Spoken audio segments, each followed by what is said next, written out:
Então, muito boa noite. Queria agradecer ao Lume e ao Renato a possibilidade de estar aqui, mediando essa honrosa mesa com o tema Teatro, Corpo e Filosofia. E para compor a mesa, vamos receber o Luiz Fernando Ramos e o professor Cassiano Quilic. Uma salva de palmas, por favor.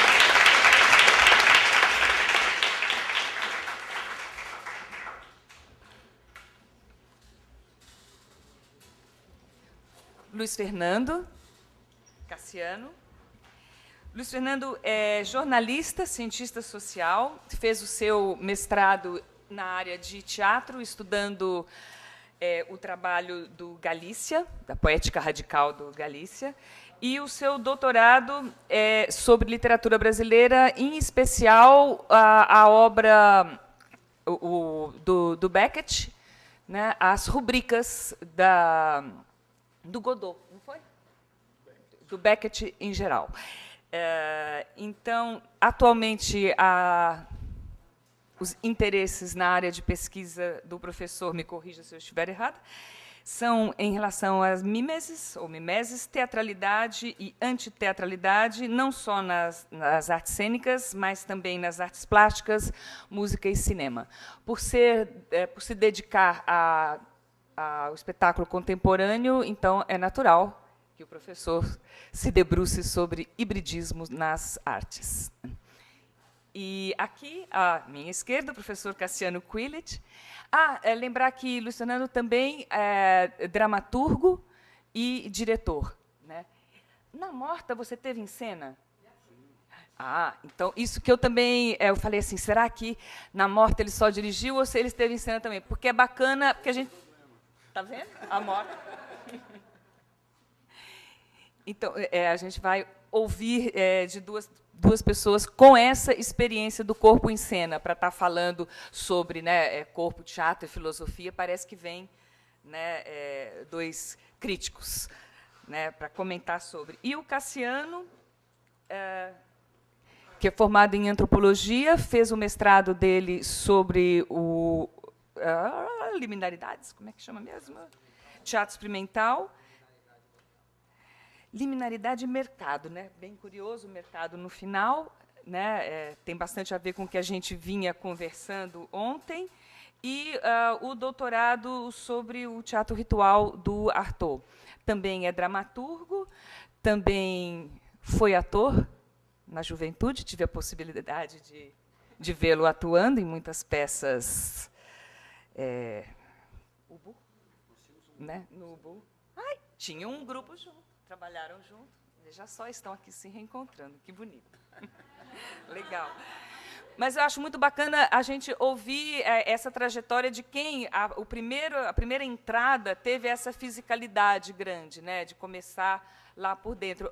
O Cassiano, atualmente, também é sócio fundador do Dharma, que é um espaço leigo de meditação budista, pesquisa as ligações entre o treinamento do ator e as práticas meditativas.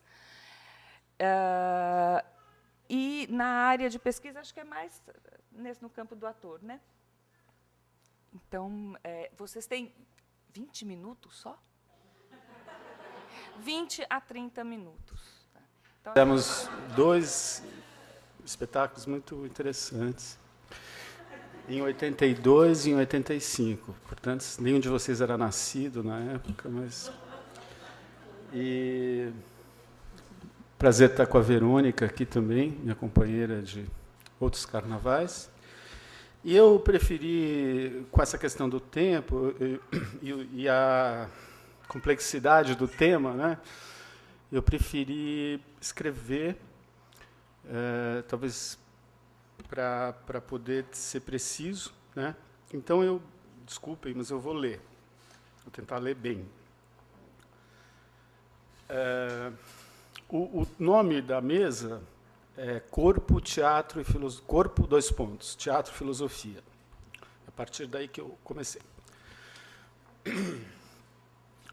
É curioso esse título de nossa mesa, porque circunscreve dois campos muito amplos e irrestritos em suas potencialidades de significação, a uma instância em particular, o corpo.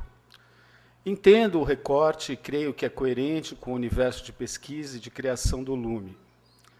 Como minha reflexão corrente envolve aproximações e tensões observáveis entre o teatro e a filosofia, ou melhor ainda, entre a filosofia e as formas de representação artística, estando o teatro aí subsumido na ideia mais ampla de mimesis, que eu tento resgatar como um instrumento produtivo ainda para refletir sobre os fenômenos artísticos, em particular sobre o que eu estou chamando de mimesis espetacular, aquela exatamente que envolve a apresentação de corpos humanos e desumanos a olhos humanos.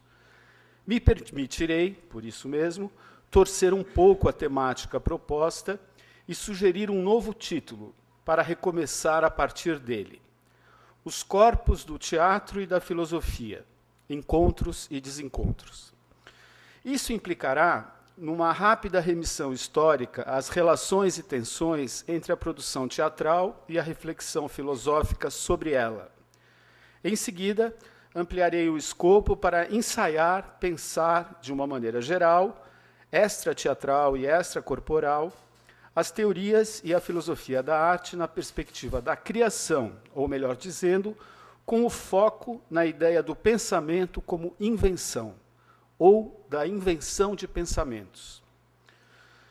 Há um percurso bem conhecido, mas que nunca é demais evocar, o da dialética entre a reflexão sobre o teatro, a partir dele realizado, e a reflexão que poliniza criações e inventa novos teatros. A poética de Aristóteles, esse monumento intelectual, que é uma das primeiras e sempre fértil reflexão sobre o ser do teatro, pela forma radical, na busca das raízes últimas, com que estuda essa ideia de ações humanas apresentadas a humanos, não só nas formas espetaculares, mas também nessas, tem como base a tragédia ateniense representada pelos textos e não pelos espetáculos, apesar deles estarem virtualmente implícitos ali, dos três principais autores do período áureo do século V, o que implica, à época, muito mais do que as hoje seletivas atribuições de um dramaturgo. Reflete, portanto, à distância temporal e sobre vestígios textuais, as tragédias escritas, e sobre a realidade daquela tradição espetacular, à época da escrita da poética, uma forma decadente. Já a arte poética de Horácio, 500 anos depois, é bem menos relevante retrospectivamente aos nossos olhos e muito mais influente historicamente. Tem seu objeto ou sua fonte menos clara, talvez pelo que haja de abstração, não partindo de uma tradição teatral pujante e nítida, e sim da reverberação diluída da própria poética aristotélica. A poética, ou a arte poética também de Boileau, que emula a de Horácio na forma, já tem como objeto claro as realizações dramáticas e espetaculares de Corneille e Racine, ainda que evoque o helenismo horaciano, ou seja, a tradição diluída da reflexão aristotélica.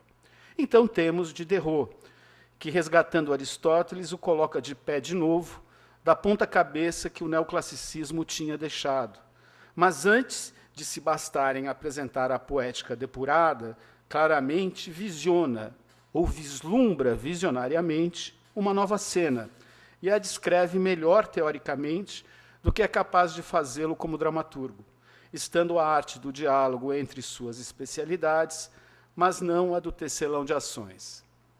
Aqui, a teoria do teatro, se podemos nos permitir circunscrever esse campo, ainda é uma emanação prática, por certo, no sentido de ser aplicada, mas principalmente filosófica, em que dois pensadores bem potentes, Aristóteles e Diderot, se colocam a questão de explorar o fenômeno da representação teatral, mas referindo-se a casos concretos, remissivos, no caso do filósofo grego, projetados no futuro, no caso do francês.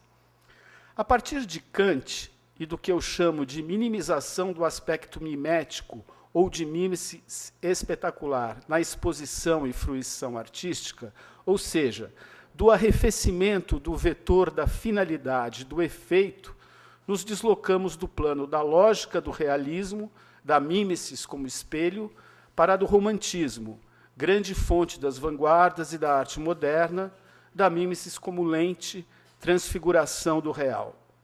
Nessa nova fase pós-kantiana, a reflexão sobre o teatro tende a se tornar naturalmente mais filosófica, ou menos voltada para os aspectos pragmáticos da produção. Hegel, na tradição dramática pensada como realização formal de conteúdos historicamente emergentes, e Nietzsche, inaugurando mais do que um viés reflexivo sobre o espetacular, por certo afirmado na sua leitura crítica da ópera de Wagner como escrava do dramático, inaugurando, sim, muito mais, uma nova proposição de realismo em termos da atualidade e autenticidade da relação entre arte e vida. Esses dois, então, são alguns dos principais vetores no século XIX. No século XX, é possível cruzar diversos diagramas, traçando roteiros de influências e contra-influências. Mas isso já seria muito amplo para essa breve fala. Talvez bastasse apontar, por exemplo, as enormes presenças que Artaud, Brecht, Cantor, Grotowski, enquanto artistas pensadores, tiveram sobre as práticas e reflexões teatrais. E mesmo Beckett, teórico operando com o silêncio da teoria, ou com sua afloração necessária pelo teatro que propôs. Em todos esses casos, trataram-se de reflexões autônomas, que, como a priori, prepararam reflexões na cena e na dramaturgia e ensejaram novas reflexões.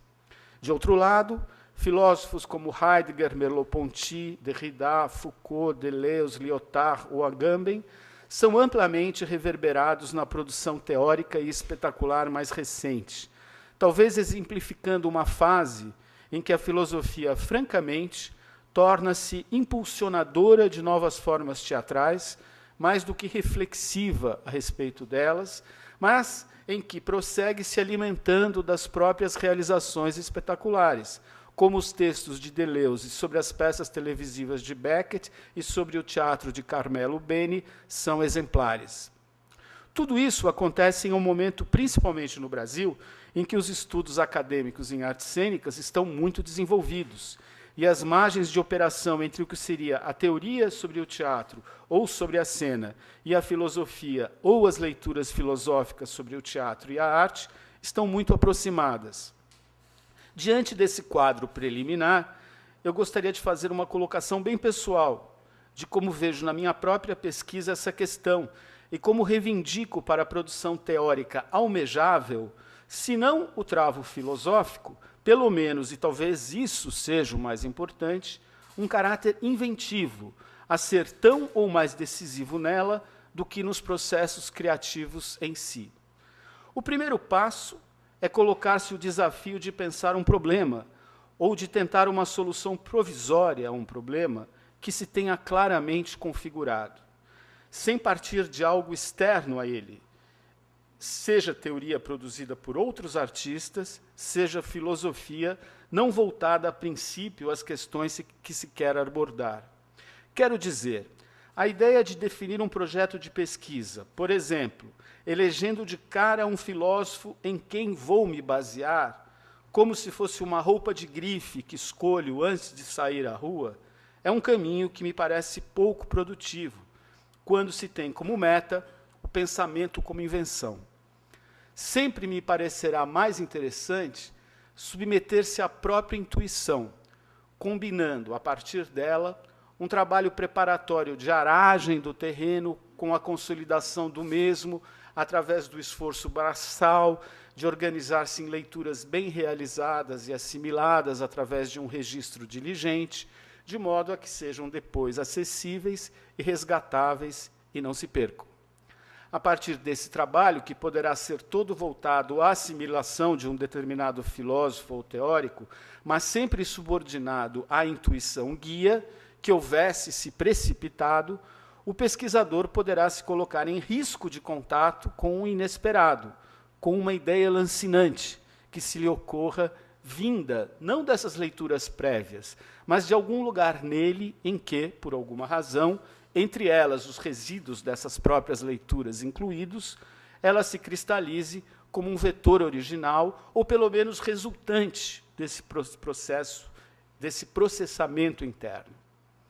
Isso me parece o mais recomendável e ético a fazer numa perspectiva fenomenológica de deixar a experiência do pesquisador frente ao mundo e da fricção desta com as ideias de ontem, previamente recolhidas, emergir um sentido, uma luz, ou, como em Heidegger, uma aparição que desvela o algo que antes se ocultava ou que não era possível de se ver ou de ser visto.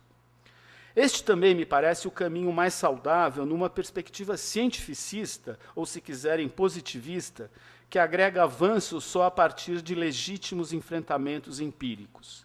Então, para conquistar a legitimidade epistemológica e ontológica, é decisivo esse embate entre as influências cruzadas do existir cotidiano com as referências prévias, que vai oferecendo o suporte material, os fios condutores, para que as ideias se movimentem em ambientes insuspeitados e ganhem vida própria. Então, o primeiro ponto importante é esse: evitar a cesta de compras das ideias já manufaturadas de primeira, segunda ou terceira mão, não importa. E partir de um zero, um mínimo, que seja autêntico ao que se sabe de início e potente para desdobrar-se, ainda que ínfimo nesse início, em algo novo. Isso em relação, digamos, à metodologia de pesquisa. Agora, alguma consideração sobre a filosofia em si, como disciplina ou campo do saber. É clássica a definição da filosofia como espanto diante do mundo ou como presença do mundo que emerge na consciência e atualiza o sentido de presença do indivíduo no mundo. Eu próprio vivo fascinado com esse campo desde a adolescência, e quando cursei a graduação em Ciências Sociais, vivi assistindo aulas do curso de Filosofia, ainda que só mais recentemente, desde que passei a exercer a profissão de docente, tenha me permitido considerar-me um verdadeiro estudante de filosofia. Sim, estudante, porque uma das consequências mais benignas da maturidade intelectual, ou algo próximo disso, é a certeza de nossa abissal ignorância, crescente à medida que mais estudamos e aprendemos. E no que diz respeito à formação filosófica, não passo de um aprendiz interessado. Mas não há nenhum drama aí. O conhecimento não é uma montanha de Sísifo, no sentido de implicar um sacrifício inglório e não recompensado.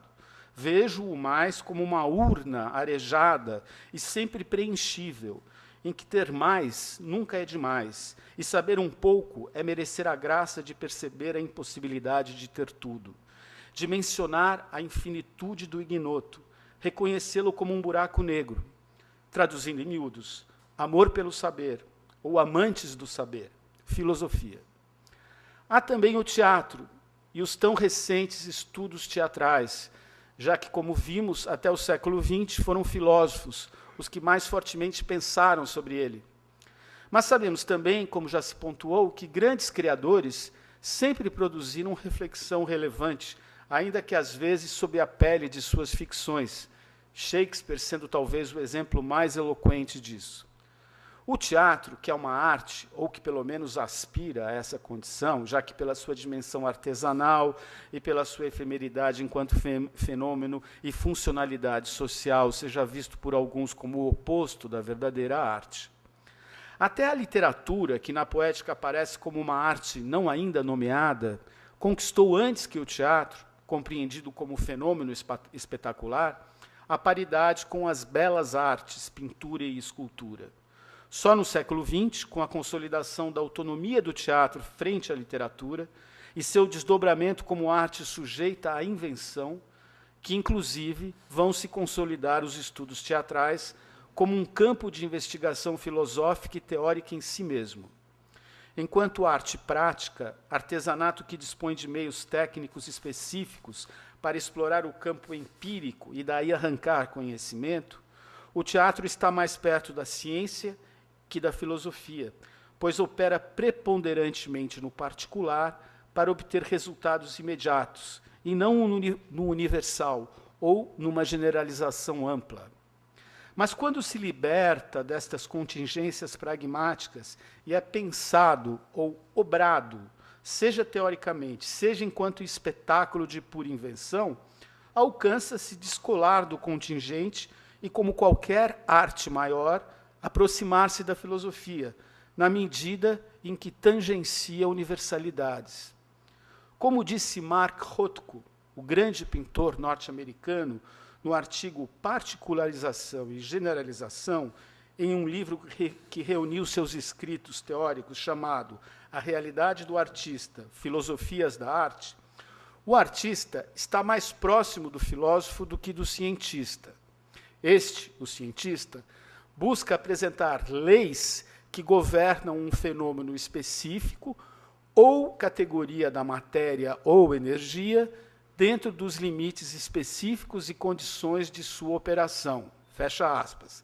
Quer dizer, é uma generalização restrita àquele particular, enquanto que a filosofia deve combinar essas verdades especializadas dentro de um único sistema. Rothko lembra a preeminência que Aristóteles dá ao filósofo em sua metafísica, por ser aquele que, abre aspas, além de ter o conhecimento acurado que cada homem tem em seu próprio campo, possui a habilidade de relacionar todos esses campos às operações da universalidade e eternidade. Ao mesmo tempo, para Rothko, a arte, como a filosofia, aspas, é de sua própria era, pois as verdades parciais de cada era diferem de outras de distintas idades, e o artista, como o filósofo, deve constantemente ajustar a eternidade, como ela fosse, a todas as especificações do momento. A arte também cria, a cada tempo, as noções de realidade que o artista, como um homem daquela época, deve herdar e desenvolver e considerar real junto com outros homens intelectualmente conscientes de seu tempo. Nessa medida, para Rothko, aspas, a função do artista é similar àquela do filósofo. O tipo de generalização que cada um faz é parecido por conta de sua capacidade ou qualidade de compreensão sintética, em contraste com a generalização especializada do cientista. Mas em que artista e filósofo difeririam? Pergunta o próprio Rothko.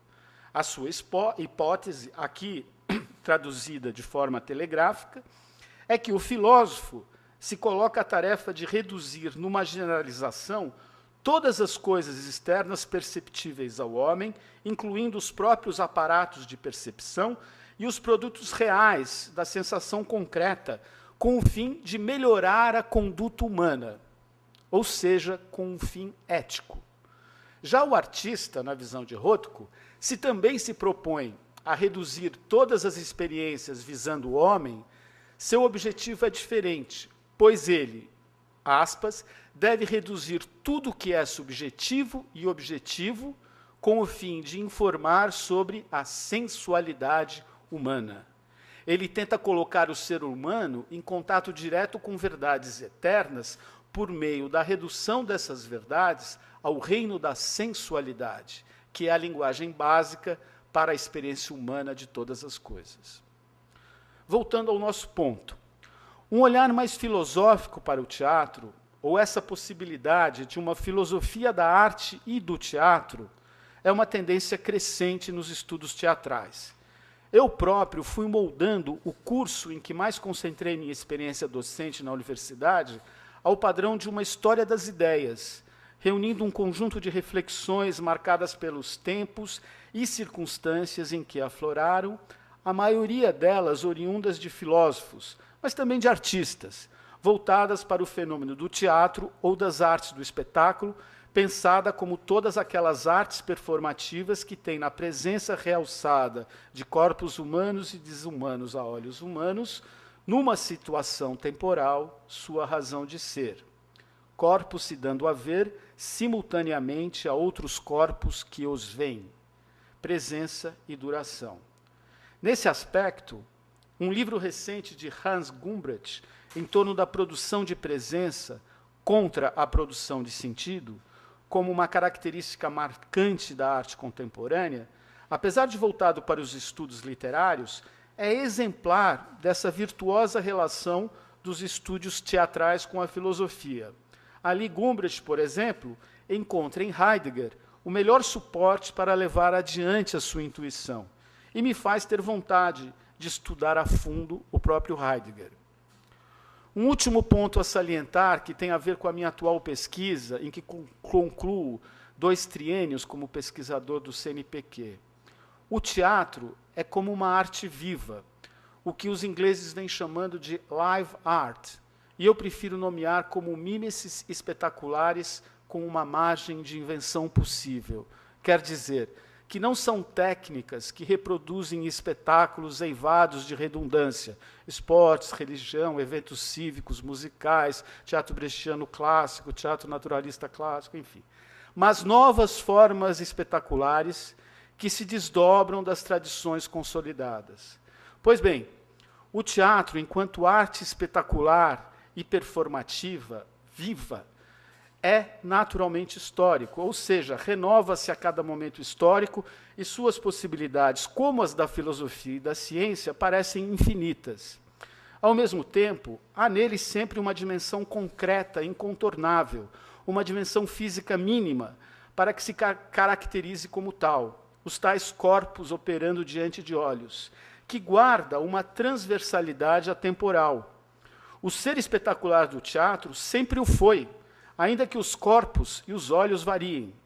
Nessa dimensão biológica, ou nos aspectos inexoravelmente fisiológicos dos aparelhos bioquímicos que corpos e olhos carregam, é possível supor recorrências e reunir evidências, se não de uma essência, para não incorrermos numa nova metafísica, mas de um campo com propriedades universais. Parece-me que os estudos teatrais são cativos desse equilíbrio entre ciência prática, voltada para os aspectos particulares, históricos, e que são incorporáveis a uma determinada tradição imorredoura, e elementos ou aspectos que poderiam ser chamados de filosóficos, ou que seriam passíveis de uma reflexão com esse cunho, por apontarem alguma universalidade que possa ser conquistada com uma reflexão inventiva, que amplia as possibilidades de ser do teatro, para além dele mesmo, ou que não implique necessariamente em espetáculos concretos. Afinal, a breve história que tracei no início está cheia de exemplo de ideias potenciais que anteciparam novas cenas concretas. Para terminar, quero reiterar o mote geral desta fala, que propõe como norte para os estudos teatrais o pressuposto da invenção. Não falo da invenção de moda, da busca por ovos de Colombo. Quero dizer com isso que o pensamento, e principalmente aquele pensamento que se constrói com a intuição e que instaura vozes originais, o pensamento filosófico, propriamente, não deve diferir da própria criação no que ela tem de genuíno ou no que apresenta novas configurações do humano, antes insuspeitas e não manifestadas ou aparecidas, no sentido heideggeriano. O buraco negro está aí. E, se sempre não haverá nada de novo sob o sol, sempre haverão reflexos, refrações e apagamentos a serem buscados no intuito de ver de novo sob o sol. Isso me traz de volta ao início e ao ponto sobre incentivar-se a busca por uma voz, por uma autoria e por uma ideia lancinante, tanto nos processos criativos como nos reflexivos, de cunho acadêmico, no âmbito dos próprios processos, ou até com o desinteresse da reflexão filosófica, que não tem como arte utilidade imediata, mas que engrandece a alma humana. É isso.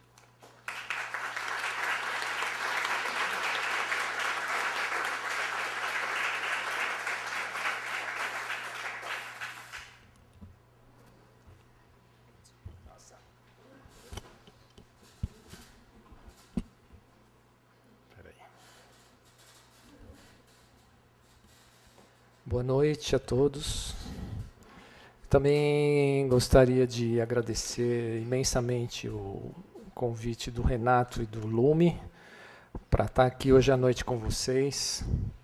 Estou muito contente também de estar aqui junto com o Luiz Fernando e com a Verônica e poder depois abrir uma conversa.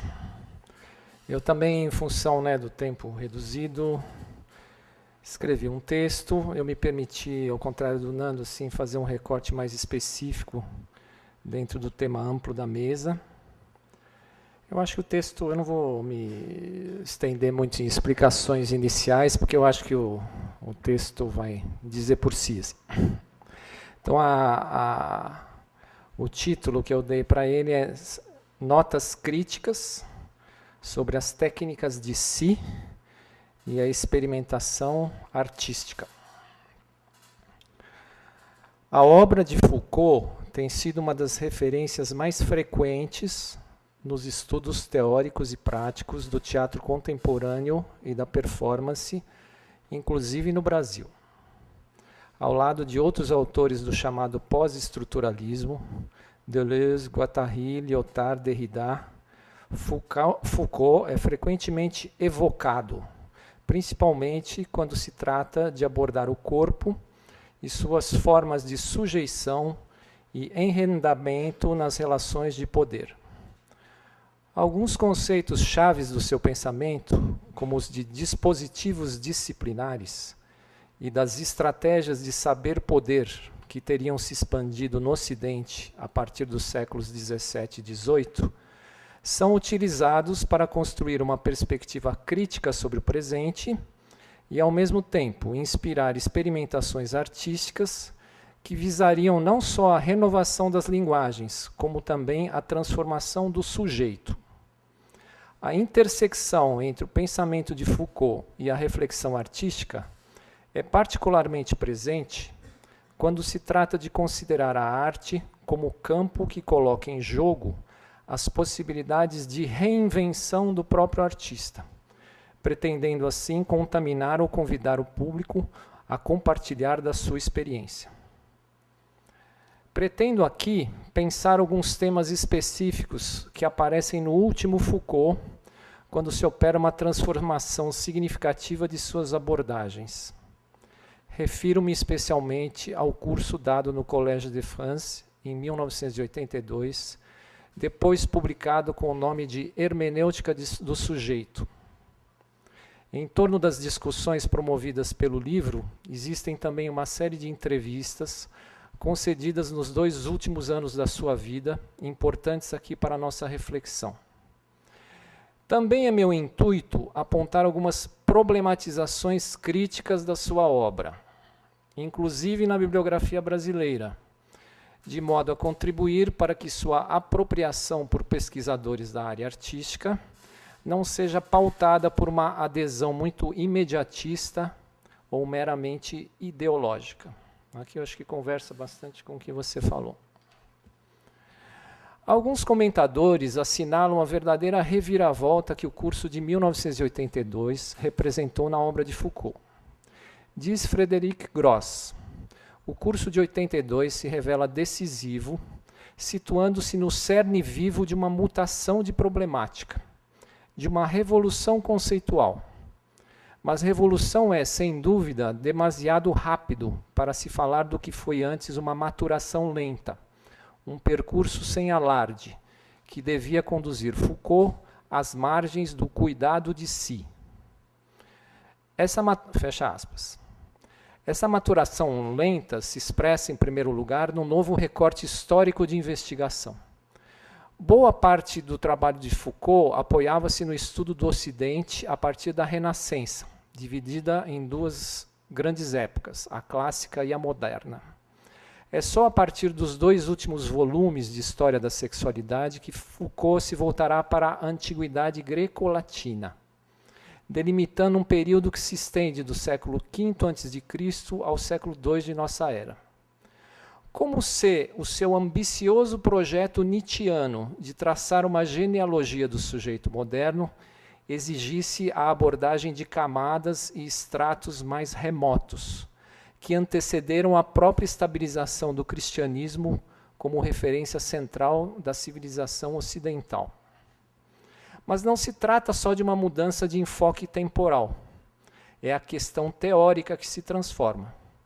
Não mais o olhar voltado apenas para os processos de normatização dos indivíduos, através das disciplinas responsáveis pela, aspas, a fabricação de corpos dóceis e produtivos, fecha aspas, é uma expressão dele. Agora importa lançar luz sobre outras possibilidades de constituição do indivíduo, que não se confundiam necessariamente com relações de dominação. Em parte para responder às críticas que foram dirigidas aos seus livros anteriores, que enfatizavam, sobretudo, os processos de assujeitamento, Foucault busca referências nas etopoéticas, que é um termo do Plutarco, da antiguidade, que ele traduz como práticas de constituição do sujeito ético. A evidente influência nietzschiana no pensamento de Foucault aparece também na relevância que ele concederá aos aspectos estéticos dessas práticas, norteados por um ideal de vida bela, que deveria reger os comportamentos, constituindo-se assim como uma espécie de arte da existência, ou de estética da existência. Por aí, começamos a entrever possíveis articulações entre tais investigações e preocupações que alimentam o pensamento artístico recente.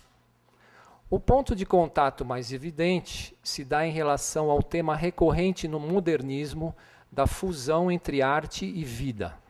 Eu estou dizendo modernismo aqui, mas é uma tópica aí que se estende até a nossa época, né?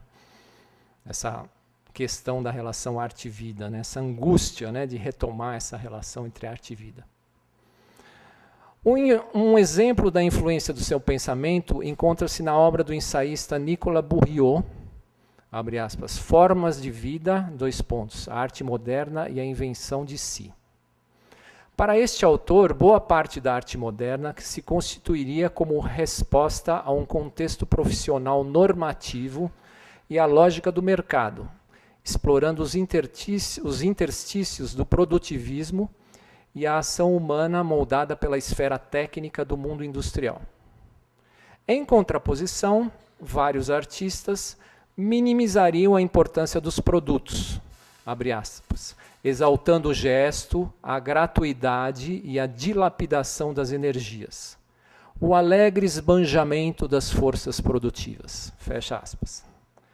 Bourriaud vai mais longe, estabelecendo uma relação direta com as investigações de Foucault sobre a antiguidade. Agora uma citação mais longa do Bourriaud. O artista moderno altera o curso de sua vida, transforma, corrige-a, sugere-a como modelo a ser investido. Ele ocupa, assim, a posição ocupada outrora pelo filósofo pré-socrático. Sua obra se aparenta às cadernetas pessoais nos quais os gregos anotavam casos e reflexões no intuito de aperfeiçoarem suas virtudes morais e se guiarem ao longo da vida instrumentos de uma tecnologia de si. A antiguidade grega dava tão pouca importância ao além como nós, e a moral se distanciava da religião. Ao privar-se do recurso à lei divina, a ética se aproxima de uma estética da existência, dispondo tão somente de critérios relativos. A arte moderna induz a uma ética criativa refratária à norma coletiva, cujo imperativo primeiro poderia ser assim formulado: faz da tua vida uma obra de arte. Fecha aspas. A meu ver, a pressa do autor em aproximar as tecnologias de si, do artista moderno, das éticas da antiguidade em geral, o impede de tirar partido justamente da tensão entre esses fenômenos.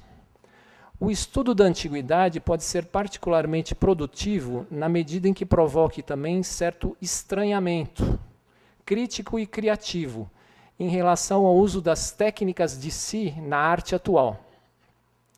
Nesse sentido, o próprio Foucault, em certos momentos, encarrega-se de assinalar as diferenças entre a antiguidade e fenômenos modernos. Abre aspas. Não apenas não identifico a cultura antiga de si ao que poderíamos chamar de culto de si californiano, como penso que sejam diametralmente opostos. Aqui cabe ressaltar um ponto importante. Na sua busca por um contraponto aos processos disciplinares, Foucault não escolhe, a princípio, estudar práticas simplesmente negativas, refratárias a qualquer ideia de regra ou modelo.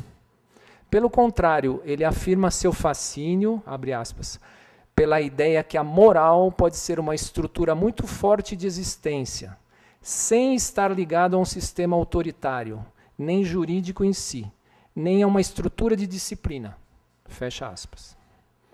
Como observou José Guilherme Melchior no seu estudo sobre Foucault, a postura do filósofo francês não pode ser confundida, nesse particular, com o neorromantismo de William Reich e Herbert Marcuse, que idealizavam a existência de um corpo natural por detrás dos mecanismos coercitivos e repressores do capitalismo moderno.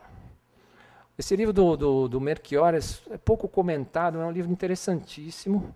Ele é um crítico, chama-se Michel Foucault ou o Niilismo de Cátedra. E ele escreveu em inglês originalmente, depois traduziu. E para quem está interessado numa abordagem crítica também do Foucault, ele dá assim, muitas pistas, assim, muitas bibliografias muito interessantes. Mas o que Foucault põe em relevância no seu estudo das técnicas de si da antiguidade que nos interessam discutir? Ele se refere constantemente a um fenômeno cultural de conjunto, que se estenderia por todo o período greco-latino, que poderia ser aglutinado em torno das expressões epimeleia ratu e cura sui, traduzidas por cuidado de si. O corte transversal proposto por Foucault agruparia uma série de escolas filosóficas que possuem diferenças e conflitos entre si. Socrático-platônica, estoica, epicúrea, cínica, neoplatônica. Mas para Foucault importa mais sublinhar as semelhanças. Em todas elas, o cuidado de si tem um lugar importante. Ele inspira-se no trabalho de alguns historiadores como Pierre Hadot, que enfatizava a indissociabilidade entre pensamento, modo de vida e exercícios práticos em todas as grandes escolas filosóficas da antiguidade.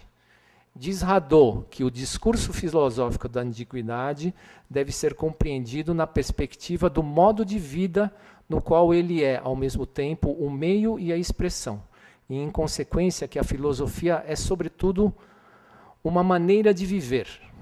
Fecha aspas do Hadot. Estando na origem mesma da prática filosófica do Ocidente, o cuidado de si nos chamaria a atenção para a dimensão existencial do conhecimento. Ele designa uma série de práticas, exercícios, modos de conduzir a própria vida, que construiriam as condições para a emergência de uma apreensão mais profunda do real, a experiência do que é verdadeiro. Ao mesmo tempo, nessa ideia de verdade como um acontecimento desvelador, a aletheia, estaria sempre implicada uma transformação radical do sujeito e dos seus modos de ser. A partir dessa relação entre a experiência da verdade e a transformação do sujeito, que o Foucault vai assinalar a relação entre filosofia e espiritualidade na antiguidade. Ao mesmo tempo, a dimensão estética desse processo aparece na proposição de se tomar a própria vida como uma obra de arte a ser consumada, para que ela se manifeste no seu pleno brilho. São metáforas assim de uma luminosidade intensa, né? Que articulam a ideia de beleza e a ideia de verdade. O belo não se reduz às questões formais, né, da proporção e da harmonia, mas é esplendor, irradiação intensa do que é verdadeiro, que inclusive pode ferir a nossa sensibilidade. Como prática ética, as múltiplas manifestações do cuidado de si tendem a entrar em tensão com a moralidade mediana e os valores predominantes. Tanto no contexto socrático-platônico como no estoicismo, as duas escolas mais citadas nas aulas, o indivíduo tem que conquistar uma espécie de desidentificação em relação às atividades que o enredam na máquina do mundo. Anseio pela fortuna, prestígio, poder, voracidade passional e sensorial. Trata-se de construir uma boa distância entre o sujeito e os hábitos e identidades que assume nas ocupações. O sujeito ético nunca coincide completamente com os papéis que representa. Ele precisa de um espaço de recuo que permita o desenvolvimento de uma relação livre consigo mesmo, relação que precede em importância todas as outras que estabelecemos com o mundo. Daí as técnicas de anacoreses, que quer dizer retiro, concentração, recolhimento, que fazem parte do treinamento ou ascesis dessas escolas. Uma das hipóteses principais de Foucault é de que houve um progressivo esquecimento da noção de cuidado de si no Ocidente, em função de outra ideia que lhe era contemporânea e que adquiriu um enorme prestígio na filosofia posterior: o conhece-te a ti mesmo. No contexto socrático-platônico, haveria uma profunda articulação e um equilíbrio sutil entre esses dois conceitos. A realização do conhecimento pressupõe o cuidar-se, na medida em que todo problema da dissipação da ignorância depende de uma mudança existencial e de uma ascese. Só a partir do aprendizado do governo de si é que um jovem aristocrata grego como Alcibíades estaria preparado para exercer uma função política, governar os outros. Já o período helenista é considerado como um apogeu do cuidado de si, na medida em que a própria filosofia será compreendida nos seus aspectos eminentemente práticos, como uma espécie de medicina. Cuidar-se é curar-se, desaprender os vícios, desmanchar hábitos nocivos, trabalhar os humores, cultivar a ação reta. Não que as especulações cosmológicas e lógicas desapareçam, mas estão subordinadas à construção do sujeito ético, na expressão do Foucault. Foucault chama provisoriamente de momento cartesiano o processo que culminaria no progressivo enfraquecimento na noção de cuidado, e que teria engendrado, ao mesmo tempo, outra forma de conhecimento e de relação com a verdade. A rigor, nessa nova perspectiva, qualquer pessoa não acometida de loucura ou de sérias limitações cognitivas é capaz de ter acesso à verdade. A verdade aparece como evidência, que pode ser demonstrada do ponto de vista lógico-racional. É claro que a dedicação a esse tipo de conhecimento também implica em disciplina, rigor intelectual e, até certo ponto, uma modificação dos modos de vida. Mas estas são questões subsidiárias, pouco tematizadas explicitamente. Não há mais um treinamento específico do corpo, da qualidade de percepção, da atenção. Não há a ideia de que a ética também é uma espécie de exercício, de treinamento, de desenvolvimento de qualidades virtuais que apoiam formas de cognição e apreensão mais agudas do real. A essa altura, seria fácil reconhecer que o cuidado de si estaria muito mais próximo hoje da atividade artística do que da filosofia. Sentimos-nos em casa com as noções de exercício, treinamentos, alterações do cotidiano, ou seja, de um saber prático capaz de desencadear uma experiência intensa, como se costuma dizer. A proximidade ainda é maior quando tratamos de artistas que desinvestem da construção de mundos ficcionais para concentrarem-se nas modificações do próprio corpo e dos hábitos, gerando ações performáticas. Muitas vezes aparece o desejo de intervir mais diretamente no real, de modo menos mediado por símbolos, como se assim se potencializasse a eficácia da ação artística. Para tanto, muitas ações performativas, Marina Abramovic, Beuys, etc., envolvem verdadeiras asceses, jejuns, retiros, meditações, práticas xamânicas, disciplinas rigorosas, mobilizando práticas das mais variadas fontes para combiná-las segundo critérios diversos, basicamente experimentais. A coerência interna dos processos, o grau de elaboração e aprofundamento e o resultado dos trabalhos são bastante desiguais. Agora, se retomarmos nosso intuito inicial de explorar as diferenças e tensões entre as técnicas de si da antiguidade e a experimentação artística recente, poderemos levantar uma série de questões interessantes. Uma diferença mais do que evidente é que as técnicas de si da antiguidade não têm o mesmo sentido experimental presente nas atividades artísticas a que nos referimos. No contexto das escolas filosóficas, pretendia-se desencadear uma transformação mais definida no sujeito, que corresponderia ao florescimento de certas qualidades de ser e de consciência. Não se entende o cuidado de si desvinculado de uma certa imagem do homem e de suas possibilidades virtuais, dos graus de consciência que ele pode conhecer, dos modos de ser que ele pode realizar e do bem supremo que ele pode atingir. Tudo isso é muito distinto das experimentações artísticas que se apoiam numa concepção de produção das diferenças. Quando entendido de forma simplista, esse conceito estimula uma arte muito preocupada com a contraposição às normas e modelos.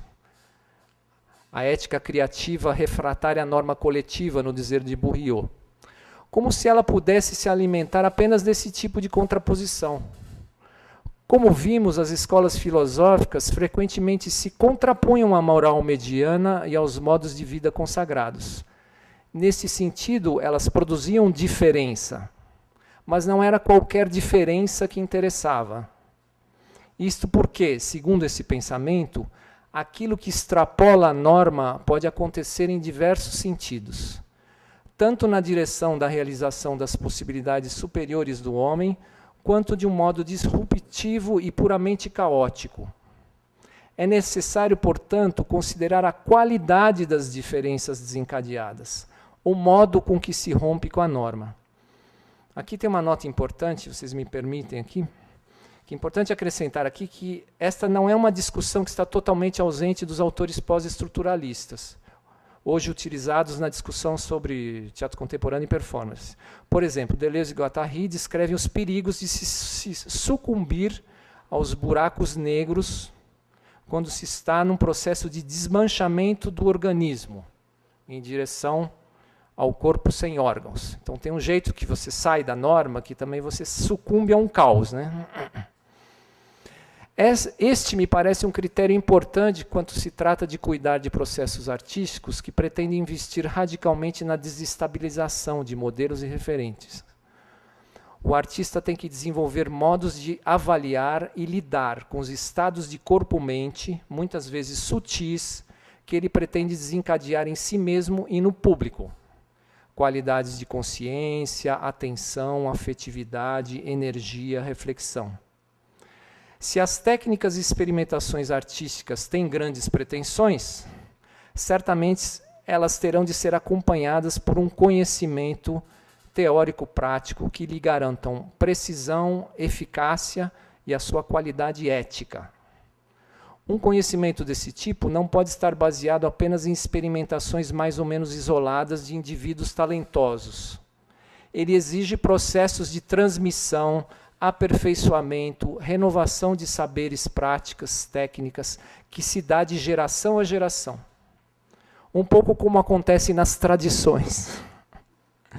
Ou na própria ciência, que o Nando falou também. Um ambiente em que conhecimento, técnicas e modos de vida possam se articular, revelando possibilidades e qualidades humanas atrofiados pela atual máquina do mundo. Está terminando o tempo?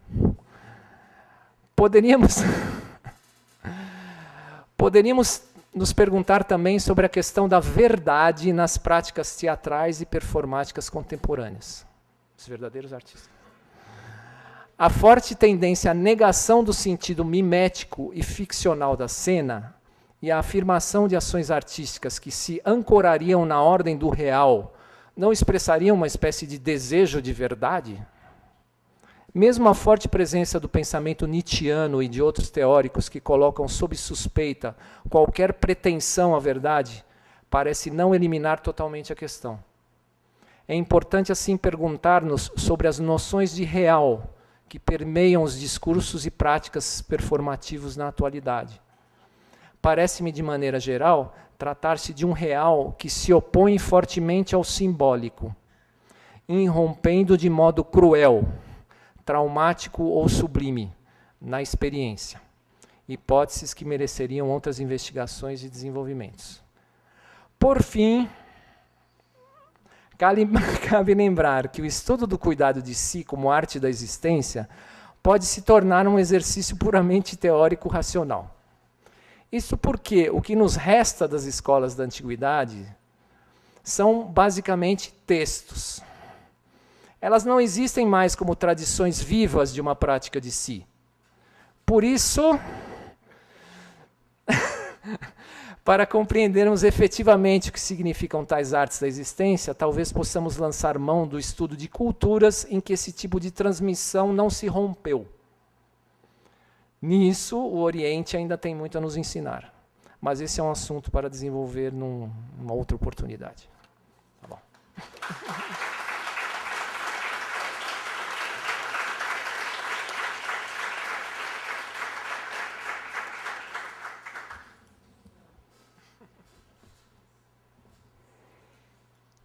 Obrigado, verdadeiros artistas. Eu vou tentar... Os verdadeiros vão responder em terças para vocês. Mas antes eu gostaria, talvez, de fazer a primeira pergunta, se me permitem, mas também no sentido de tentar ligar as coisas que a gente conversou ontem com as coisas que a gente viu hoje, e que, eventualmente, né, podem estar lançando algumas ideias para o que a gente vai estar discutindo amanhã. Né? Em relação a ontem, eu gostaria só de lembrar um pouco uma sensação que, pelo menos, a mim causou, e que depois eu tentei resolver hoje assistindo a Liana e ouvindo vocês, né? Que é a questão do corpo como uma terceira pessoa, né? Então, fala-se muito do corpo como uma terceira pessoa e isso uma sensação de coisificação, né? Então, o corpo onde é que está o sujeito que habita esse corpo, né? Então, fragmentado, etc. e tudo. E essa sensação que ficou de que muito se fala sobre o corpo como se ele fosse totalmente alheio a um sujeito, né? Aí, por outro lado, hoje, ouvindo a Eliana, é engraçado como que a questão do afeto, do medo e dessa coisa um pouco traz de volta o sujeito, né? A ideia da violência, a ideia do terror, a ideia do memento mori, né? Como que se colocasse o sujeito de volta habitando esse corpo, né? E eu lembrei uma coisa engraçada no filme O Inquilino, do Polanski. Ele está tendo uma viagem lá e ele está no apartamento e ele vê um corpo, primeiro uma bola de basquete, depois isso vira uma cabeça. E ele fala, se cortarem os meus braços, eu vou dizer eu e meus braços. Se cortarem as minhas pernas, eu vou dizer, olha, lá estou eu, meus braços, minhas pernas. Se cortarem a minha cabeça, eu vou dizer, olha, eu e meus membros, ou a minha cabeça e meu corpo, né? Então, onde é que se localiza a questão do sujeito, né?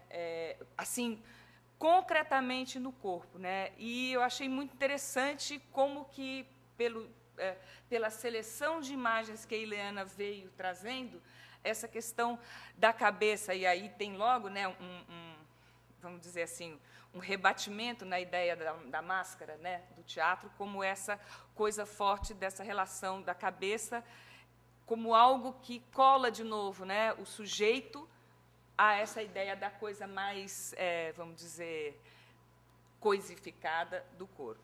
Aí, então, isto posto, vai um pouco uma pergunta, né? O Luiz Fernando falou da filosofia como esse espanto frente ao mundo, o espanto de perceber o mundo, que rebate para mim direto na ideia da medusa, né, com a cabeça cortada, né, que é uma imagem muito forte dessa ideia da filosofia.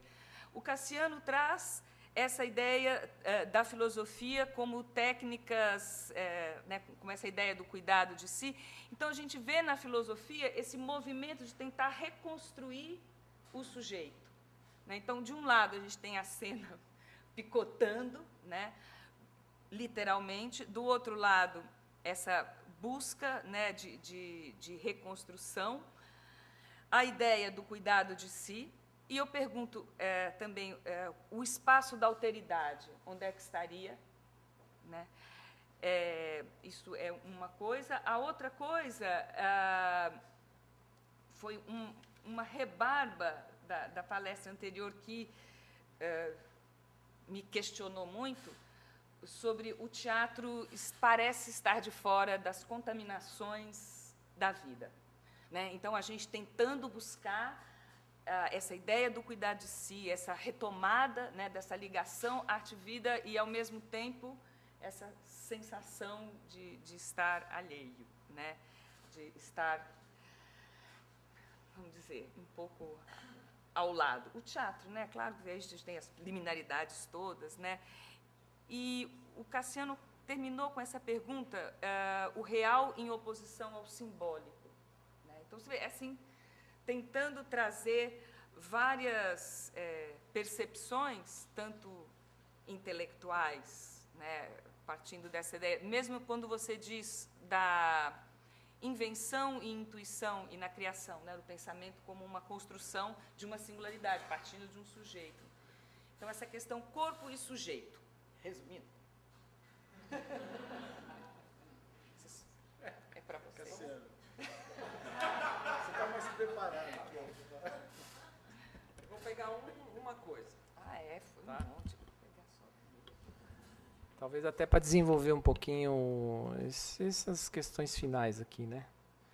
Esse tema do real, né, que irrompe meio traumaticamente, né? Que acho que isso é uma coisa que aparece com insistência em vários trabalhos performáticos, mas remete bastante ao Artaud também, né? A noção de crueldade do Artaud. O Artaud na introdução do Teatro Seu Duplo, ele fala, né, de que a gente vive um mundo com uma quantidade excessiva de sistemas, de símbolos, que procuram explicar esse mundo, mas que acabam nos afastando da vida. Então, como se fosse um tipo de doença, né, porque o vocabulário artodiano, às vezes, é muito próximo, né, dessa questão da medicina, da doença, da cura. Uma doença, uma decadência também de uma civilização europeia, e que tem a ver com esse excesso de sistemas que se descolam, né? Então, como se fosse uma doença dos sistemas simbólicos. Os sistemas simbólicos, eles não fazem mais a ponte com o real, mas eles nos protegem do real. Daí a necessidade de uma estratégia artística de que esse real, às vezes, se imponha de uma forma cruel. Por isso que ele vai falar assim, no grau de decadência em que a gente vive, a metafísica tem que ser colocada na pele, né? Não são mais discussões, você tem que ter um outro tipo de estratégia, de linguagem, né, que provoque, né, para atingir um público que está um pouco intoxicado, né, desses sistemas, né. Então, eu acho que isso fala um pouco, né, dessa questão aí da erupção do real, né, ou dessa tendência que depois vai aparecendo. Eu não estou falando que tudo que acontece depois é a mesma coisa que o Artaud está falando, mas acho que tem uma certa linha, né, e seria interessante falar das diferenças também, né. Mas eu vejo isso muito fortemente, por exemplo, numa artista, sei lá, como a Marina Abramovic, ou, quer dizer, essa ideia. Agora, eu acho que isso também tem os seus perigos, talvez, né? Que eu acho que o Luiz Fernando às vezes aponta muito contundentemente, de uma maneira muito interessante, né? O que é essa tendência à negação da mímesis ou do ficcional? Quer dizer, isso também não é um tipo de armadilha, né? Eu acho que ele traz sempre questões muito interessantes a respeito dessa atitude que a gente tem também. Não seria isso não teria um perigo aí também, né? De você... o Melchior falaria assim, um perigo do irracionalismo. Quer dizer, você jogar fora algo do que a gente precisa também, né? Que é a representação, um tipo de acesso simbólico ao mundo, que faz parte da vida, nos protege também, porque o real... Quer dizer, o Artaud tem colocações muito, né, sombrias também.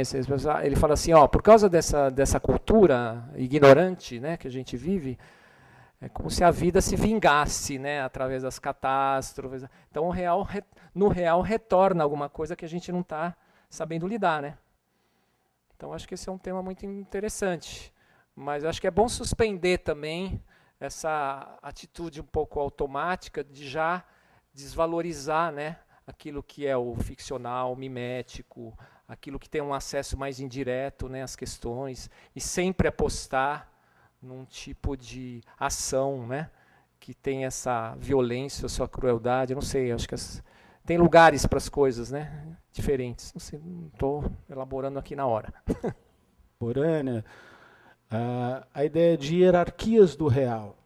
Né? Quer dizer, aquilo que é mais real, ou que tem mais grau de realidade, ou que traz mais autenticidade de vida, contra outras coisas que tenham menos potenciais de realidade. Né? Então, essa ideia de hierarquias do real, me parece que ela coloca uma questão interessante, porque muitas vezes, quer dizer, partindo do pressuposto que a performance, que essas formas de teatro que já não querem mais ser representacionais ou ficcionais, que, enfim, que elas necessariamente ainda são mímesis, quer dizer, são mímesis espetaculares, ainda que elas não tenham essa intenção explicitada no seu programa, né?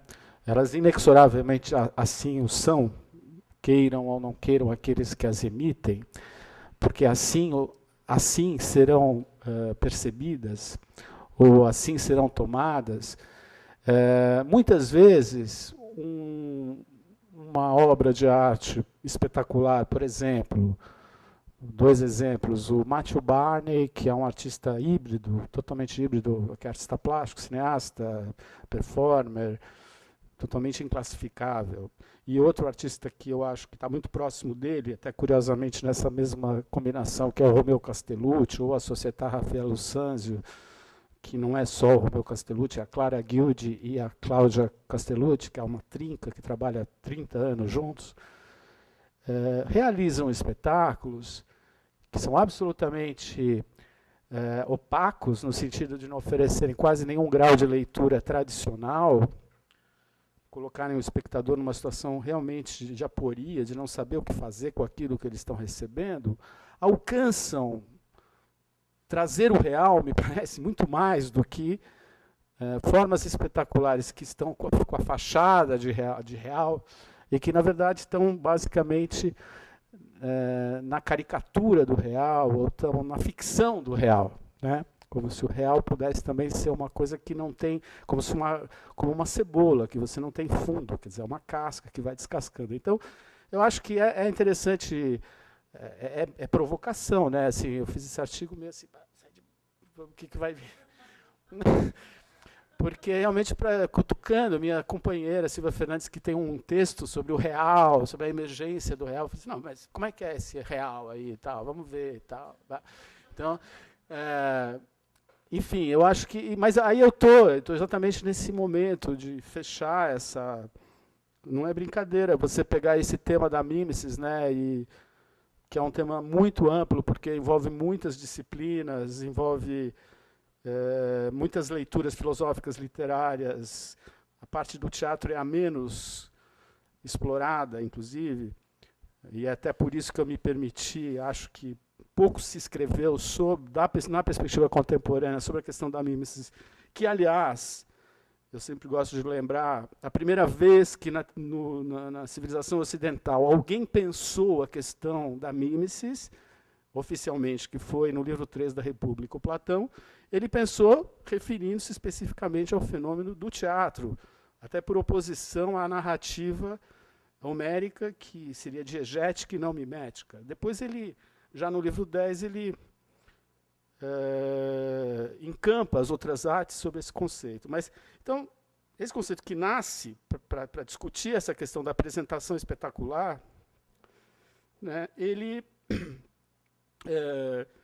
acabou sendo o vetor dessa investigação que eu fiz e que estou quase terminando. Essa é a boa notícia. Estou já com 280 páginas e pretendo brevemente colocar aí para ser discutido. Enfim, então, não sei, eu acho que não acabei fazendo uma propaganda básica aqui, mas acho que essa discussão é uma discussão muito ampla, né? Então, a gente não é para um fim de festa, assim, é mais para o próximo simpósio, quem sabe.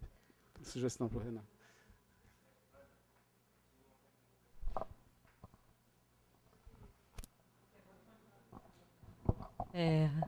Obrigada, Luiz, Cassiano. Eu tinha uma pergunta um pouquinho, uma para cada um, assim. Cassiano, me interessa o que você está falando de tomar, né, o estudo do Foucault, das técnicas de si, numa relação não tão direta com a arte contemporânea, não tão adesiva uma coisa à outra. E você falou de algumas coisas, você citou as experiências californianas como uma diferença, parece mais claro, mas eu queria que você falasse. Depois você falou do Reich. Depois você falou de toda essa configuração da produção das diferenças. Eu queria um pouco que você desenvolvesse essas três possibilidades como uma adesão muito rápida seria complicado nesses três casos, né? E, Luiz, você usou muitas vezes a palavra intuição. Eu queria que você falasse um pouco sobre ela. Eu queria que você... É isso.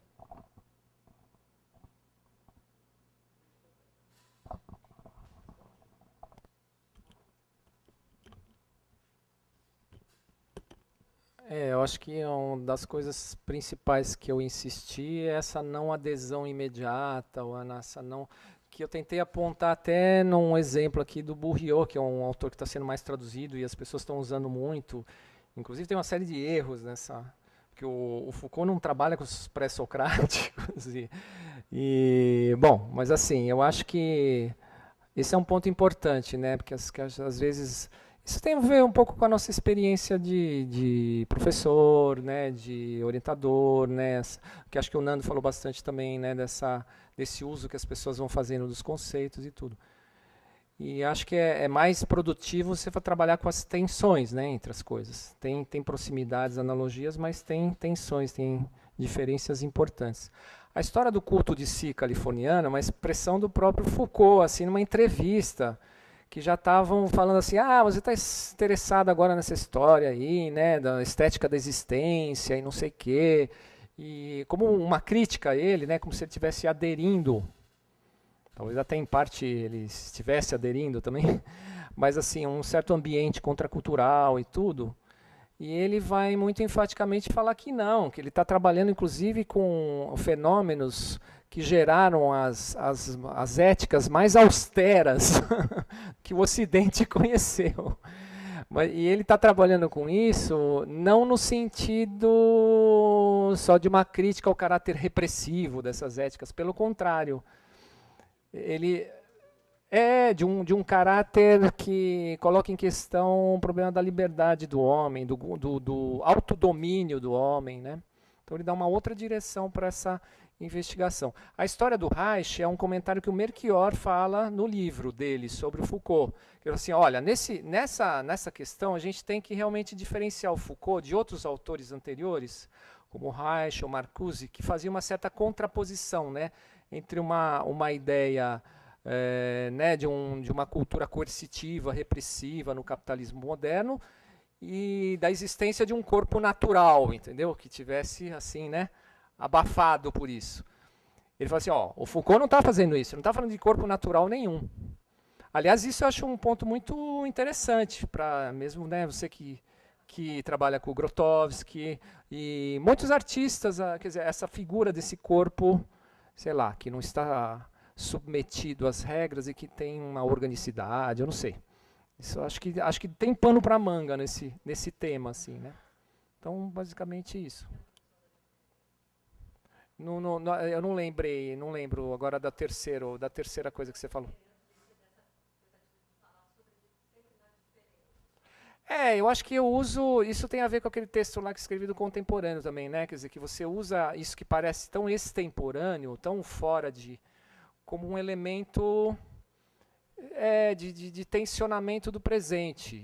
Isso a própria ideia da genealogia é um pouco isso. A genealogia não é uma história só, né? Ela sempre tem uma questão do presente colocada, assim, né? Você estuda a história para colocar em questão, em tensão, problemas que você está vivendo no presente, né? E acho que a diferença aí é um ponto importante, né? Tá bom?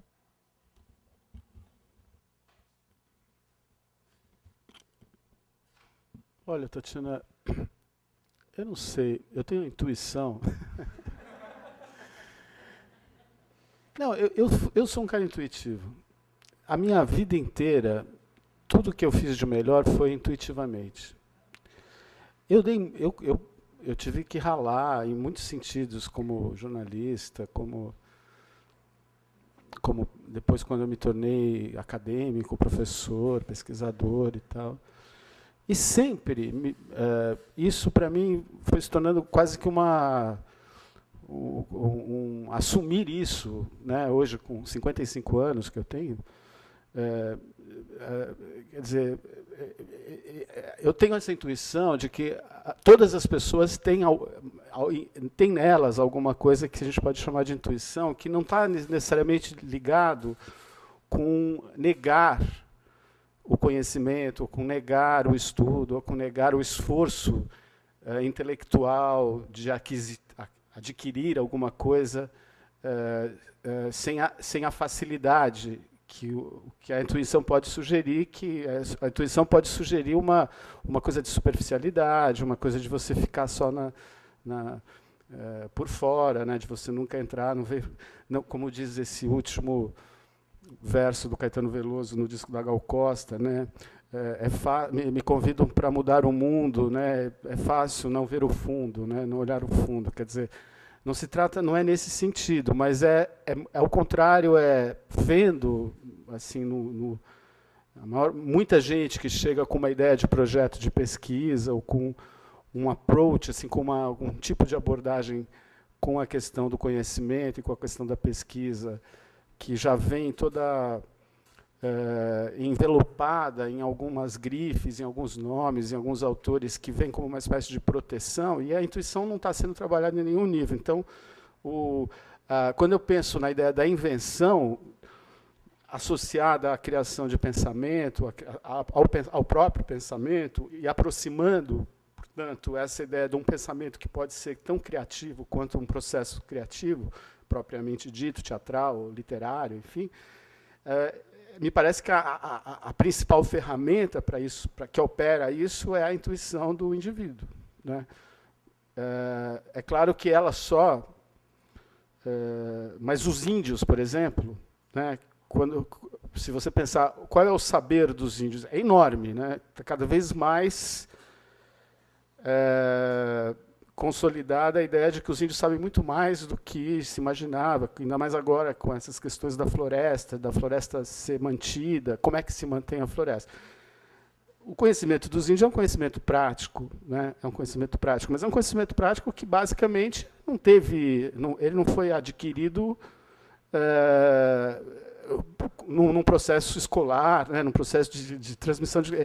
Foi essa intuição individual dele operando o tempo todo, dialeticamente com a natureza, com as coisas que foram acontecendo, que foram construindo a gente tem todo um corpo de saberes e de deveres saber, né, que muitas vezes eles sufocam as intuições potenciais. Então, eu quis fazer um grito pela intuição.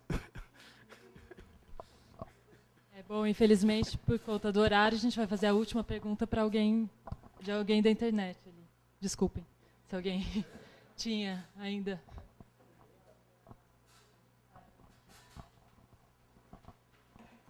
Ela conhece vocês, o nome dela é Tamara K. Isso. E a pergunta é, uma pergunta acho um pouco ampla, mas aí já sou eu, enfim. Qual a ética da performance ou do teatro numa época de cabeças sem corpos perdidas na tecnê sem poeses? Uma pergunta simples para fechar a noite, tá? Mas eu vou aproveitar, porque eu queria ter falado, eu não falei, sobre a palestra da Ileana, que eu achei maravilhosa, assim, e acho que, por exemplo, essa questão, né, o espetáculo, ela até abre a palestra com um texto do Bataille, exatamente sobre isso, sobre esse tipo de... Tem até um livro da Susan Sontag, lindo, né, sobre diante da dor dos outros, né? Então, e aí todo o trabalho com o Trau Spiel, do Benjamin e tal, mas para mim é muito significativo, e voltando a essa questão também do real que a gente estava falando, que, quer dizer, não há nenhuma dúvida que todas aquelas... existe todo um processamento dessa violência meio endêmica, que principalmente no México, onde ela vive, está graçando, nesse momento, que é um processamento de artistas. E, nesse sentido, são mímesis que estão, de alguma maneira, processando isso e dando algum tipo de luz sobre esse processo. Mas, até a pergunta que foi feita, aquelas cabeças expostas pelos próprios assassinos com esse sentido de memento mori, né? Que espetáculo é esse? E é real, e é a vida, e absolutamente, e a gente tem no Brasil milhares de casos, poderíamos os exemplos das favelas do Rio, o micro-ondas, as pessoas queimadas em pneus e tal. Quer dizer, me parece que a questão é exatamente o poeta. O poietés é o que produz alguma coisa que não é o real, mas que passa pelo real e tem a força do real. E essa mediação é uma mediação imprescindível, porque essa utopia de uma realidade que não fosse mais mimesis, que de alguma maneira, ela está muito próxima desse espetáculo sinistro, né, que aparece quando não há essa mediação, que é como se fosse desumano, é como se fosse alguma coisa que não é da ordem do humano, que aparece. Então, enfim, minha resposta para a Tamara.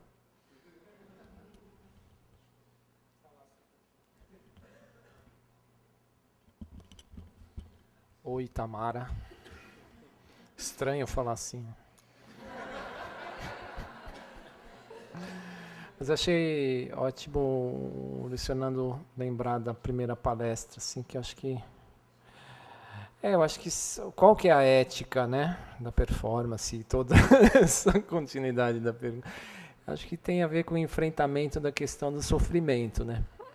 E da violência, quer dizer, tem esse aspecto da violência que aparece nos fenômenos políticos, dessa violência que se exterioriza de uma maneira mais evidente. Mas tem tantas camadas, né, de violência que se dirige aos outros e que a gente dirige a si mesmo, né? Que eu acho que a arte hoje, se ela tem alguma função, é para dar alguns instrumentos, alguns pontos de apoio para a gente lidar com essas coisas. E quando a pessoa perde o pé desse centro da coisa, eu acho que a arte se despotencializa, né? Ela se torna um pouco supérflua. Eu acho que isso. E então, não sei, a gente fala aqui, né, às vezes faz discursos sofisticados e tal, e não sei o quê, mas acho que a gente não pode perder o pé disso, né? Porque senão vira uma fala que tem tem um problema, né? De novo aquela história dos símbolos que acabam encobrindo, né? Uma questão que é mais central, assim, né? Os símbolos não podem servir para isso, né? Se a gente fala, se a gente faz imagens, achei tão bonito aquelas imagens quando você fala, né, que a dor não é representada, no limite ela não é representável, né, das mulheres chorando, assim. Ali tem uma imagem, tem um símbolo, né, mas ela está apontando para algo que está além daquilo, né, que a gente está vendo lá, né? Então eu acho que a arte ela tá sempre trazendo a gente para isso, né? Para a gente acordar, né? Acho que a ética tem a ver com acordar. É isso aí. Bom, então eu vou encerrar, mas só aproveitar perguntando, né, para que vocês pensem à noite, mensagem, onde é que se exilou essa função tão antiga da tragédia, pensando na questão da catarse, enquanto terror, memento mori, e piedade, que é conhecer a dor do outro, né? Em que ponto, onde é que ela se exilou? E também, que doença dos sistemas simbólicos é essa? Que eu acho que foi uma colocação muito legal para a gente seguir pensando. Né? É um mundo da alma doente. Boa noite.